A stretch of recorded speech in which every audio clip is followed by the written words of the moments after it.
po mga kababayan, Attorney Harry Roque nagsalita na nga po dito sa administrasyon ni Bongbong Marcos. Sabi niya dito, pinaka-corrupt ang Marcos Jr. administration. So ibig niya sabihin mga kababayan, sa lahat ng nagdaang administrasyon, ito daw ang pinaka-corrupt, ang admin daw ni PBBM mga kababayan. Hala ka. So pakinggan natin mga kababayan itong kanyang pahayag. Eto na po. Magandang araw po sa inyong lahat. Sabado po at alam ko kayo ay nagpapahinga ngayon. Pero bagamat tayo nagpapahinga, tayo magdiskurso muna at ngayon napag-usapan natin ano bang tingin natin sa lagay ng korupsyon sa administrasyon ni Marcos Jr. at paano ito makukumpara sa perception ng ating taong bayan sa korupsyon sa panahon ni dating Presidente Rodrigo Roa Duterte at ni Noynoy Aquino. Now, alam niyo po, lumabas na ang Pulse Asia Survey. 94%. Halos lahat ng Pilipino ay naniniwala na matindi ang problema ng korupsyon sa administrasyon ni Grabe, Marcos no? Jr. 94% mga kababayan. 94%. Hindi po ibig sabihin na yung 6% hindi naniniwala. Dahil meron doon 1% na talaga nagsasabi na talagang sobra na ang ating problema. Doon sa 94%, 71% talagang sinabi nilang napakalantaran at 24% at sinabi medyo talagang lantaran. 1% lang ang nagsasabi na hindi widespread ang korupsyon at 5% are undecided. Yung 1% na yan, kasama na dyan si Marcos Jr., yung pamilya niya at yung mga crony niya. Pero wag po kayo magkakamali, ha? 94% ng lahat ng Pilipino ay sinasabi na talamak ang korupsyon, 71% super talamak ang korupsyon. Grabe mga kababayan, no? 94%. Tapos 71% na talagang talamak daw ang corruption. Halak ka. Grabing survey ito mga kababayan. Talagang kahit sa tao, no, pag tinatanong mo mga kababayan, tao na rin po mismo yung nagsasabi na grabe talaga yung corruption ngayon na nangyayari. Sobra-sobra mga kababayan. Lantaran talaga. Now, ano ba ho ang ibig sabihin nito? Well, ibig sabihin po, walang kaduda-duda na halos lahat ng Pilipino ay kumbinsado na talagang matindi na ang problema sa korupsyon ni Marcos Jr. At pero ito may pag-aasa naman po tayo. Tinanong ang taong bayan, talaga bang kabahagi ng politika ang korupsyon? Abay hati. 41% ang nagsasabi na kabahagi nga yan at 43% ay sinasabing hindi naman dapat kabahagi yan ng normal na politika at ang 17% ay hindi sila desidido either way. Ano po ibig sabihin niyan? Well, talaga pong wala ng Pilipino na naniniwala na malinis pa ang pangangalakad ng gobyerno sa ilalim ni Bangag. In fact, 1% na lang ang naniniwala na hindi problema ang korupsyon. At kasama na nga po dyan si Marcos, yung kanyang 3 anak, at si Lisa Araneta, at yung kanilang mga cronies na nakikinabang sa administrasyon ni Marcos Jr. Grabe, no? 1% na lang mga kababayan yung naniniwala na wala daw korupsyon sa administrasyon ni President Bongbong Marcos. Grabe ito.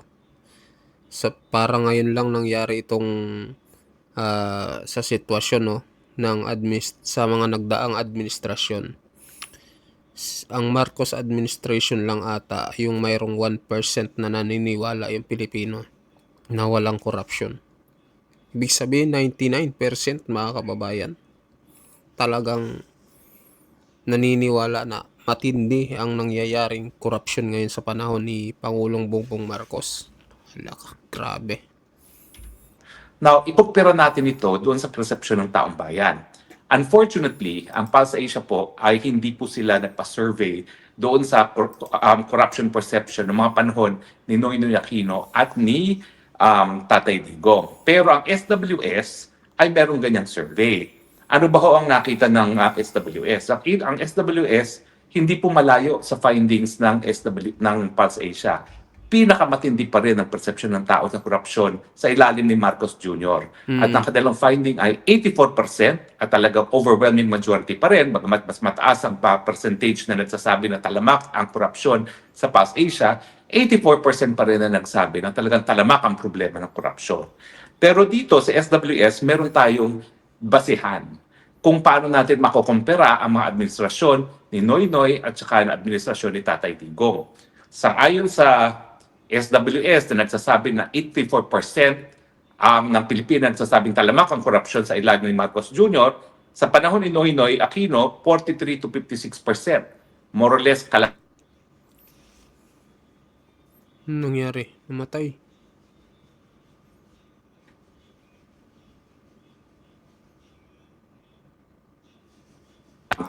Naniniwala ang taong bayan na matindi na ang problema sa korupsyon kay Marcos at siyempre, ang dahilan naman po dyan, unang-una, flood control.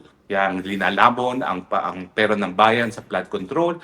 Pangalawa, revelasyon na pati si Presidente ang pasimuno ng korupsyon na yon dahil siya naman ang nagpo-propose ng pangtao ng budget at talaga naman pong siya nag-approve ng budget at siya rin ang nagtalaga doon sa speaker na naging pasimuno ng Speaker. lahat ng kakurakutan sa ating pangtao ng budget. Alam niyo po, napakatindi na po niya, 94% wala nang naniniwala na malinis ang administrasyon. Kasabay ito ng pagbagsak ng kanyang approval rating na negative 3 sa SWS, negative 15 sa Pulse Asia, at negative 27 sa Publicus. Kung talaga Sigurado mga kababayan, no, dito sa survey na nangyayari kay Marcos Jr., talagang yung i-endorso niya ngayong 2028, hindi na paniniwalaan mga kababayan at hindi na mananalo. Sureball ito. At ngayong nangunguna si VP Sara Duterte sa survey,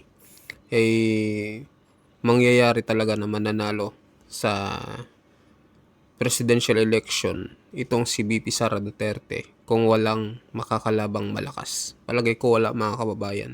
Undefeated ito. Talagang sureball na kung hindi walang gagawin itong administrasyon ni BBM at wala silang gagawing masama, sureball na si VP Sara ang magiging presidente sa darating na 2028. talagang i-relate yung datos, talagang yung perception na corrupt itong administrasyon nito ang dahilan kung bakit bagsak din ang approval rating ng ating administrasyon ng Bangag Jr. At dahil ito ay negative 3, negative 15 at negative 27, yan ay nagpapakita na wala na talagang karapatan na mamuno itong Marcos Jr. So ngayon po, ano po ang ating mensahe?